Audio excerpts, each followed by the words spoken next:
Hai, Assalamualaikum. Nama saya Umi Kalsum binti Azmi. Student ID 267422 akan memulakan pembentangan mengenai pendahuluan dan isu atau masalah yang berlaku dalam organisasi. Sebelum itu, saya akan memperkenalkan rakan-rakan ahli yang turut terlibat dalam pembentangan ini. Pendahuluan. Mengenal pasti sesuatu permasalahan penting dalam pemilihan cara dan kaedah yang betul sebelum membuat sebuah perubahan. Usaha dalam mengenal pasti masalah di suatu organisasi dikenali sebagai diagnosis. Diagnosis merupakan satu proses dalam mendalami bagaimana sebuah organisasi tersebut berfungsi serta mendapatkan maklumat-maklumat yang diperlukan untuk mereka bentuk serta merancang suatu untuk usaha perubahan. Diagnosis juga merupakan langkah pertama yang dilakukan untuk memahami keadaan sebenar organisasi oleh pengamal pembangunan organisasi. Manakala perubahan adalah satu proses transformasi daripada pemikiran, kaedah atau pendekatan sedia ada kepada corak pemikiran, kaedah dan pendekatan baru. Suatu perubahan penting dalam organisasi dalam memastikan kelancaran operasi organisasi. Mendiagnosis organisasi yang merupakan langkah awal untuk melakukan perubahan memberikan manfaat kepada organisasi iaitu pemimpin lebih berkeyakinan untuk melakukan perubahan ke arah yang lebih baik dan pemimpin mampu meyakinkan stakeholder. Isu atau masalah yang berlaku dalam organisasi. 1. Isu proses manusia. Berkaitan dengan kepimpinan, pembuatan keputusan dan penyelesaian masalah, komunikasi, politik, konflik dan pembangunan kumpulan. Kepimpinan merupakan proses memotivasi orang lain untuk bekerja dalam mencapai visi dan misi yang ditetapkan. Adalah menjadi cabaran bagi pemimpin dalam memastikan pekerja bawahannya dapat memotivasikan diri dalam bekerja untuk mencapai target organisasi. Isu kepimpinan sering dialami oleh kebanyakan organisasi kerana pemimpin dan bawahan adalah tonggak utama dalam menjayakan operasi organisasi. Komunikasi merupakan aspek penting dalam pembangunan organisasi. Ini menunjukkan setiap orang dalam organisasi terlibat dalam komunikasi. Keberkesanan dalam komunikasi menjadi pemangkin keberkesanan dalam pembangunan organisasi. Isu komunikasi sering timbul apabila komunikasi tidak dihubungkan dengan betul dan menyebabkan kegagalan dalam menyelesaikan permasalahan organisasi. 2. Isu teknostruktur. Isu kedua adalah isu teknostruktur. Teknostruktur merupakan gabungan antara perkataan teknologi dan struktur.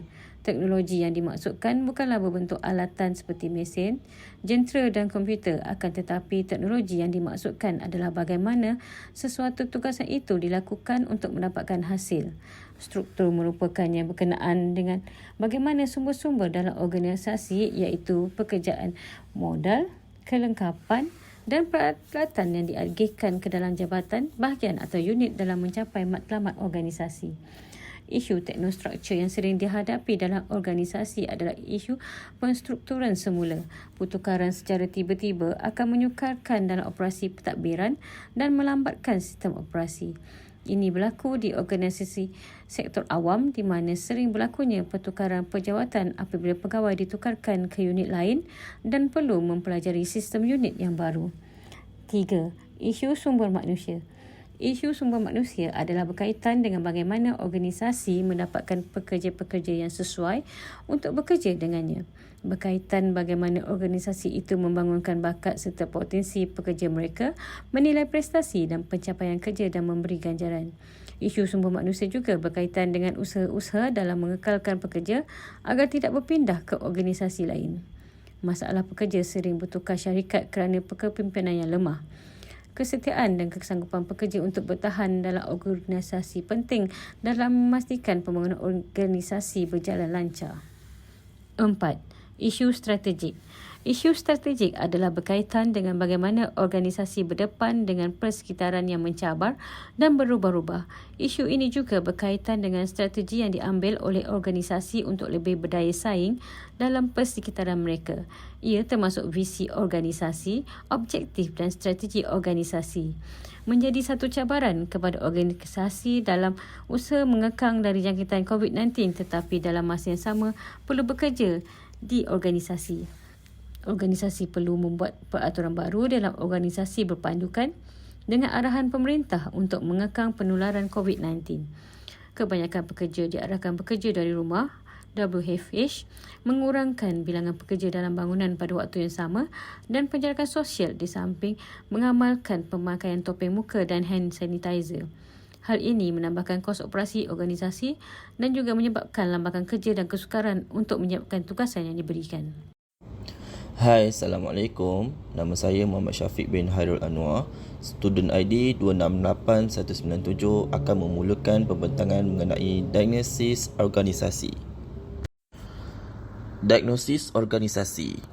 Diagnosis organisasi adalah satu komponen utama dalam melaksanakan sebuah perubahan. Diagnosis adalah satu proses pengertian bagaimana keadaan organisasi dan penyediaan informasi yang diperlukan untuk membentuk intervensi perubahan. Sesebuah organisasi perlu melakukan perubahan dan pembaharuan agar dapat seiring dengan perubahan persekitaran. Oleh itu, diagnosis diperlukan untuk mengenal pasti punca atau sesebuah masalah. Tujuan dan kepentingan diagnosis. Menilai keadaan semasa organisasi. Diagnosis penting dalam menilai keadaan semasa. Menilai yang bererti mengenal pasti apakah isu serta masalah yang dihadapi di dalam organisasi. Setelah masa dikenal pasti, seterusnya program perubahan yang sesuai akan dilakukan untuk memperbaiki keadaan. Memberi serta mendapatkan maklumat. Diagnosis merupakan proses dua hala yang dijalankan antara dua pihak iaitu pengamal OD dan anggota organisasi.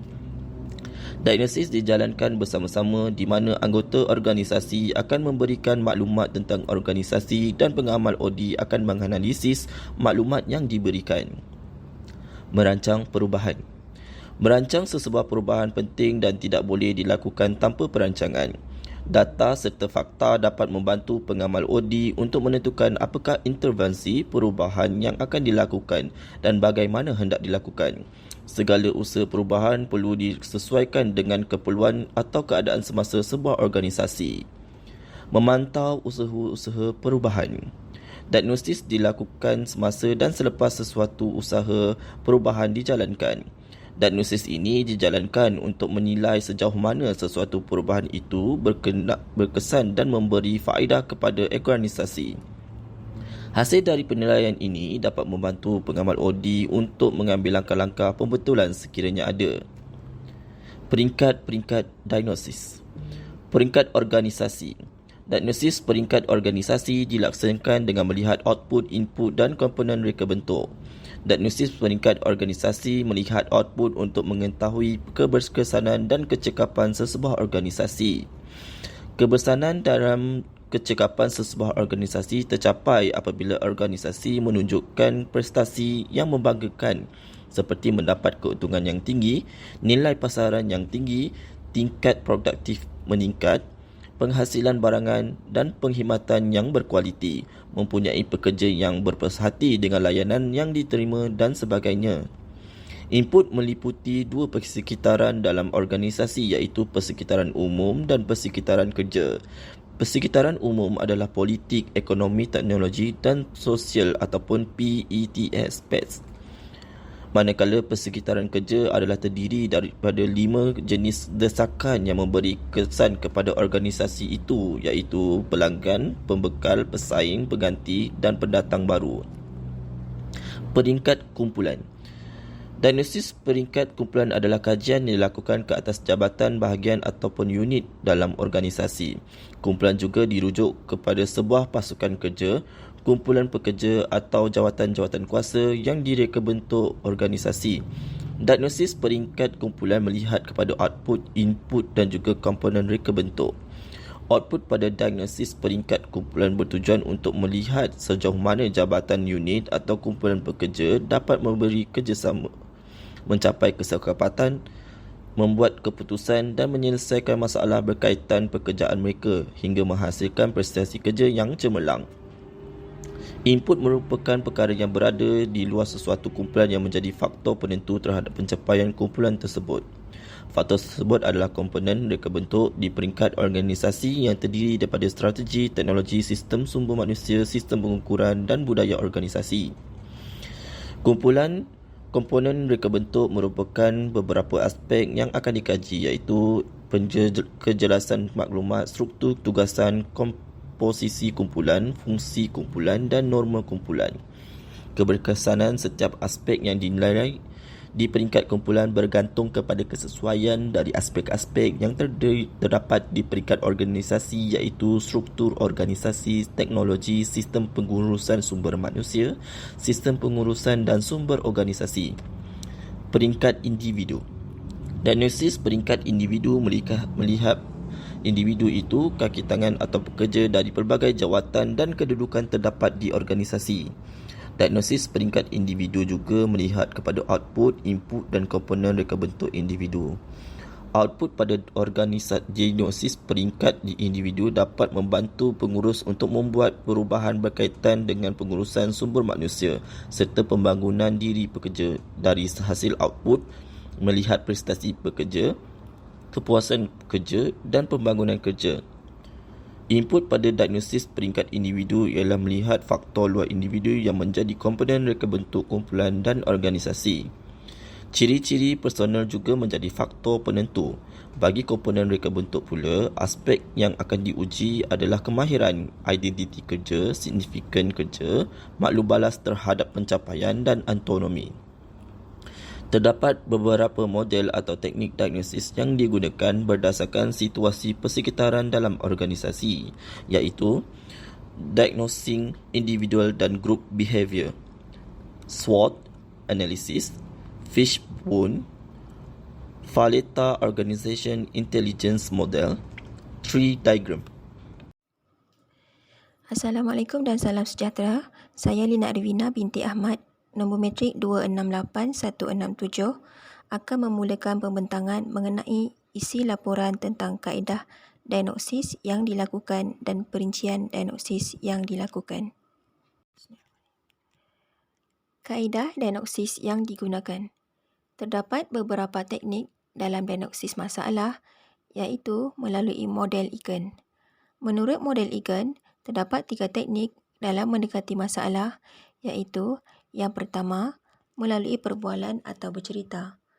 Kedua, mengenal pasti masalah, iaitu mendapatkan penjelasan mengenai masalah dan menentukan kaitan dengan masalah, juga mengenal pasti masalah utama.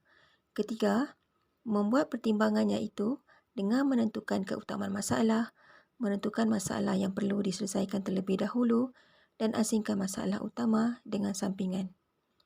Sumber-sumber utama maklumat dapat diperolehi dari rekod arkib, temuduga majikan, pekerja, pembekal, pelanggan serta pihak yang terlibat dalam organisasi.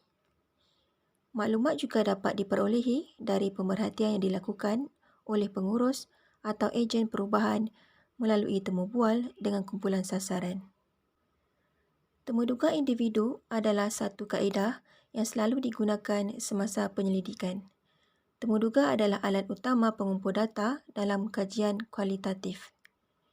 Diagnosis boleh dilakukan melalui pemerhatian. Pengurus dan juga ejen perubahan boleh melakukan pemerhatian untuk memahami bagaimana organisasi tersebut berfungsi dan memahami masalah sebenar. Terdapat 2 pemerhatian yang dilakukan, iaitu melalui pemerhatian di khalayak organisasi dengan melakukan aktiviti bersama mereka dan melakukan pemerhatian dari luar organisasi. Perbincangan kumpulan sasaran hampir sama dengan temuduga. Temuduga bersifat individual, manakala perbincangan kumpulan sasaran adalah perbincangan secara berkumpulan. Soal selidik adalah cara di mana ejen perubahan mengedarkan soal selidik kepada target. Ejen perubahan akan menyediakan soalan-soalan mengikut tema tertentu mengikut diagnosis. Perincian diagnosis yang dilakukan. Pertama, pengurus atau ejen perubahan akan menggunakan kaedah yang sesuai dengan organisasi dalam mendapatkan maklumat tentang diagnosis yang dilakukan. Sumber maklumat yang mudah didapati adalah melalui rekod organisasi serta data arkib. Kedua, diagnosis bagi mengetahui keadaan keuangan organisasi dapat dilihat melalui rekod keuangan organisasi dan laporan syarikat. Melalui diagnosis melalui temuduga dapat memberikan maklumat terus kepada ejen perubahan, kebanyakan organisasi menggunakan kaedah pemerhatian dalam diagnosis mereka kerana lebih tepat dan mudah. Hai, Assalamualaikum. Nama saya Nur Hadijah binti Omar, student ID 267320, akan menyambung perbentangan mengenai isi laporan tentang kaedah yang digunakan untuk menganalisis data dan intervensi perubahan yang dicadangkan serta bagaimana ia akan dilaksanakan. Kaedah yang digunakan untuk menganalisis data. Terdapat dua kaedah yang digunakan untuk menganalisis data, iaitu kaedah kualitatif dan kaedah kuantitatif. Dalam kaedah kualitatif, terdapat dua kaedah yang digunakan. Yang pertama ialah analisis kandungan dan yang kedua adalah analisis kuasa lapangan yang diasaskan daripada model perubahan Kirk-Lewin. Pelaksanaan intervensi yang berkesan. Intervensi bermaksud sekiranya berlaku sesuatu perkara, organisasi perlu melakukan langkah perubahan dan penambahbaikan, maka organisasi perlu campur tangan dalam mengubah keadaan menjadi lebih baik. Intervensi bertujuan untuk membantu organisasi belajar bagaimana untuk menyelesaikan masalah mereka sendiri. Terdapat 3 keperluan dalam membolehkan intervensi itu berjaya dalam teori intervensi. Pertama ialah pelaksanaan intervensi perlu mempunyai maklumat yang tepat dan berfaedah tentang organisasi dan pekerjanya dan dilakukan secara sistematik. Kedua ialah anggota organisasi diberikan kebebasan memilih sama ada menerima atau menolak suatu intervensi yang dicadangkan. Ketiga ialah intervensi perlu mendapat sokongan dari pihak dalam organisasi untuk memastikan pelaksanaannya. Intervensi perubahan yang dicadangkan serta bagaimana ia akan dilaksanakan. Terdapat beberapa syarat bagi membolehkan suatu intervensi berjaya dilaksanakan, iaitu yang pertama, kesediaan untuk berubah. Organisasi harusnya mempunyai tahap kesediaan untuk berubah yang tinggi untuk memastikan sesuatu intervensi yang dijalankan lebih berjaya. Yang kedua, kemampuan untuk berubah. Anggota organisasi perlu mempunyai keupayaan untuk merangsang perubahan, memimpin perubahan, membina sokongan politik, menguruskan transisi serta mengekalkan momentum perubahan. Apabila anggota organisasi mempunyai kemahiran dan pengetahuan yang tinggi, maka intervensi perubahan dapat dijalankan dengan lancar. Yang ketiga, konteks budaya. Budaya setempat banyak mempengaruhi corak budaya dalam organisasi. Oleh itu, organisasi perlu menjalankan intervensi tanpa resis kepada suatu bangsa dan agama. Yang keempat, kemampuan ejen perubahan. Ejen perubahan adalah pihak yang memainkan peranan utama dalam proses perubahan. Ejen perubahan perlu mempunyai kemahiran dalam melaksanakan intervensi agar intervensi dapat dijalankan dengan lancar. Hai, Assalamualaikum dan salam sejahtera. Nama saya Nur Habibah Maulad Omar, student ID 267317, akan menyambung pembentangan mengenai isu laporan tentang halangan-halangan perubahan yang dijangka dihadapi. Isi laporan halangan-halangan perubahan yang dijangka dihadapi. Setiap perubahan yang ingin dilakukan semestinya terdapat halangan dalam melaksanakannya. Kebiasaannya, organisasi akan menghadapi halangan seperti kelemahan pemimpin dalam melaksanakan suatu perubahan. Pemimpin seharusnya mempunyai kemahiran dan pengetahuan yang tinggi untuk memimpin anggota organisasi. Ini kerana pimpin organisasi tidak hanya tertumpu kepada satu bidang kepakaran saja, tetapi merangkumi keseluruhan pengurusan organisasi. Setelah mengetahui permasalahan yang timbul, tindakan perubahan diambil dan ianya diputuskan oleh pemimpin sebagai ejen perubahan. Kekurangan pengetahuan dan kemahiran akan menyebabkan pemimpin gagal untuk melakukan perubahan kerana di luar kemampuannya. Seperti contoh permasalahan yang berlaku di bahagian teknologi maklumat. Pemimpin adalah dalam kepakaran keuangan, pemimpin kurang arif berkenaan bidang tersebut, maka perubahan sukar dijalankan kerana kekurangan pengetahuan di bahagian tersebut. Maklumat tentang organisasi dan aktiviti tidak sampai kepada semua kaki tangan. Penyampaian maklumat yang betul sering menjadi permasalahan dalam organisasi.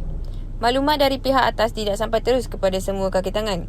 Perkara ini menjadikan halangan dalam usaha perubahan yang dilakukan oleh organisasi. Setelah mengenal pasti permasalahan yang timbul, usaha perubahan yang diputuskan oleh pihak atas dan mengeluarkan arahan untuk merubah. Akan tetapi maklumat tersebut tidak sampai. Perubahan yang dilakukan melibatkan keseluruhan anggota organisasi bagi menjayakan perubahan tersebut. Keputusan hanya dibuat oleh pihak atasan. Pihak atasan adalah ejen perubahan organisasi yang membuat keputusan kepada setiap perubahan. Akan tetapi, permasalahan yang timbul melibatkan anggota organisasi yang lain iaitu pekerja bawahan. Keputusan yang diambil oleh pihak atasan kebiasaannya tidak dipersetujui oleh pekerja bawahan kerana tidak melakukan perbincangan sebelum untuk mengetahui perkara sebenar. Ini menyebabkan halangan kepada perubahan. Hai, Assalamualaikum. Nama saya Azrin Hayati Abdul Wahid, student ID 267451, akan menyambung pembentangan mengenai tindakan-tindakan mengatasi halangan perubahan dan juga membuat kesimpulan. Tindakan-tindakan mengatasi halangan perubahan. Bagi mengatasi halangan perubahan, organisasi perlu melakukan beberapa tindakan agar perubahan dapat dijalankan dengan lancar. Tindakan yang boleh diambil ialah: yang pertama, menubuhkan pasukan perubahan dari pelbagai unit atau jabatan. Organisasi mempunyai pekerja yang mempunyai berlainan kepakaran mengikut jabatan mereka. Oleh itu, pemimpin sebagai ejen perubahan perlu mengumpulkan pegawai-pegawai dari pelbagai bidang untuk menjadi satu pasukan untuk membuat perubahan dalam organisasi. Pemimpin juga mempunyai kemahiran dan pengetahuan yang terhad. Oleh itu, dengan membentuk satu kumpulan berlainan kepakaran akan menyebabkan kumpulan menjadi lebih kuat dan mahir. Ini yang berlaku pada organisasi awam seperti hospital. Tidak hanya ada doktor dan jururawat di dalam hospital, tetapi ada pekerja bahagian teknikal, pengurusan, operasi dan juga banyak bidang. Mereka menjadi sebuah pasukan yang saling memerlukan untuk kelancaran operasi mereka. Yang kedua, penyampaian maklumat lebih menyeluruh. Penggunaan memo, surat dan hebahan melalui email dan laman web boleh digunakan dalam menyampaikan maklumat kepada semua pekerja. Yang ketiga, memberi peluang kepada pekerja memberikan pendapat dan pandangan. Pihak atasan perlu lebih terbuka kepada pekerja bawahan agar suasana harmoni dan aman dalam organisasi dapat diwujudkan. Diagnosis yang dijalankan adalah untuk melibatkan keseluruhan pekerja, dan perubahan juga seharusnya melibatkan keseluruhan pekerja sebagai anggota organisasi. Oleh itu, memberikan peluang untuk setiap pekerja untuk menyatakan pandangan dan pendapat sebelum melakukan sebuah perubahan adalah penting. Ini dapat dijalankan melalui perbincangan kumpulan sasaran dan temuduga yang dijalankan semasa proses diagnosis. Seterusnya, latihan dan kursus kepada pekerja. Bagi organisasi awam, jabatan telah menyediakan kursus dan latihan bagi penjawat awam untuk memberikan pengetahuan lebih kepada mereka. Terdapat kursus dan latihan yang dijalankan seperti Institut Tadbiran Awam Negara Intan, Institut Latihan Kehakiman dan Perundangan ILKAP, Institut Keselamatan dan Pekerjaan Negara IKKPN, dan program penempatan silang atau Cross Fertilization Program PCF yang dijalankan oleh Mampu. Model komunikasi strategik. Model komunikasi strategik berfungsi sebagai alat analisis untuk mendiagnosis kekuatan dan kelemahan organisasi dalam komunikasi, di samping membantu pihak pengurusan dalam memahami peranan strategi. Kesimpulan, kejayaan pembangunan organisasi bergantung kepada pemimpin dan pekerja yang terlibat dalam organisasi. Pemimpin perlu lebih mahir dalam mendiagnosis organisasi. Kaedah-kaedah sedia ada digunakan sebagai alat untuk mengumpulkan sumber maklumat. Kemampuan mendiagnosis dan kecekapan dalam menganalisis maklumat akan menghasilkan sebuah keputusan untuk melakukan intervensi perubahan. Kejayaan sebuah organisasi apabila dapat mencapai visi dan misi organisasi mereka. Setiap anggota dalam organisasi terlibat dalam mencapai visi dan misi organisasi. Perubahan perlu dilakukan untuk memperbagi prestasi organisasi mencapai prestasi yang cemerlang.